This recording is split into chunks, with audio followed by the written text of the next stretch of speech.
to have recovered. He introduced himself properly to Sandy and asked if he might accompany him to the shore. He had come from somewhere back east, and Elise assumed he knew the ocean, but when asked during geography, he said he knew only rivers. He described crossing the Mississippi by train on his way west. He crossed at Vicksburg, where boys stood by the river in knickers stiff with mud. For a nickel, these boys would tie ropes around their waists and wade into the river and stick their hands into holes in the bank and pull out catfish. He told the story of a man named Charlie Carter, who sat beside him for 3 states, snoring drunk. Finally, in Arkansas, he woke up calling for his Beulah girl. All the boys and most of the girls thought this was hilarious, but Elise found it tragic. His Beulah girl having married another, Charlie Carter having drunk himself into a 3-state slumber, so sick was he over the events that had befallen him. "Oh, Beulah girl," cried Charlie Carter. Elise sat in the middle of the classroom, studying Mr. McQueen. With her most woeful expression, she implored him to understand Charlie Carter's predicament. "Have you nothing in your body but funny bone?" Mr. McQueen caught her staring.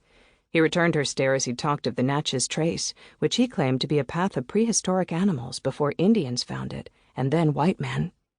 He talked on a bit, and then he called on her. "Reverend Womack closed the meeting at Bethel Sunday early due to heavy rains," said Elise, quoting the Kiowa County News. Elise felt her sister's tickling giggle, as if they were still tented atop Sandy. She looked outside. The wind had blown open the door to the storm cellar. Edith Gottswegen stuck out her too long tongue. Eli Roberts had it in for her and out for her. "Oh, he did he?" "Beg pardon?" said Mr. McQueen. The class was silent. They knew her to sometimes answer questions with quotes from the newspaper. She did it to them and to the teachers and to her piano instructor. Her classmates stared at their teacher. They were blind to commas adrift among the ice crystals, and their stony hearts were immune to Charlie Carter's loss of his Beulah girl. She looked outside again, but the snow was too thick to see the storm cellar. Sandy galloped along the edge of the turf. Waves lapped at his hooves. He smiled, tickled. She smiled, tickled.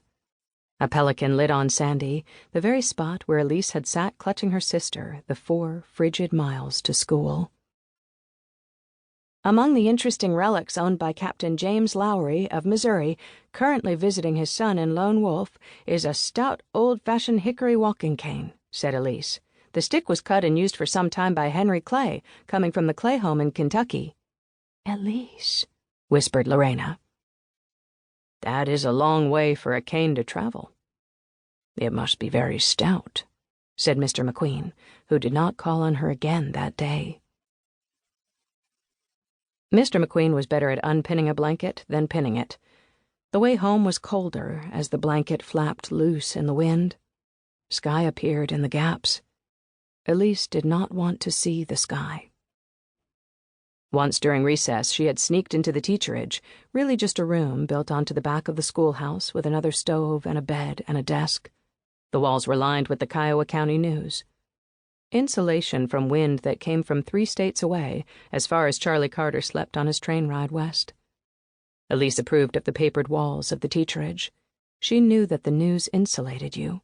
She knew that it was no good to you unless you learned it and said it over and over and then talked back to it, making it not news. It wasn't something bad that happened anymore, and it was not boring people going to visit other boring people if you cut it up and said it aloud and then talked back to it. "The band boys left in 3 automobiles headed by S.P. Barnes to boost the Lone Wolf picnic. The autos were decorated and attracted attention," Elise said into Lorena's back. When Lorena said nothing, Elise turned her attention to fair Sandy. And just then, kissed by the surf, the horse's coat turned the color of sand kicked up by his hooves as the pelican rode him into the sun. "At dusk, is it true that the sun disappears into the ocean and drowns?" Elise asked. They collapsed into each other, tired out, really just a single bag of bones and giggles. "How should I know? The earth may not really be all that curved."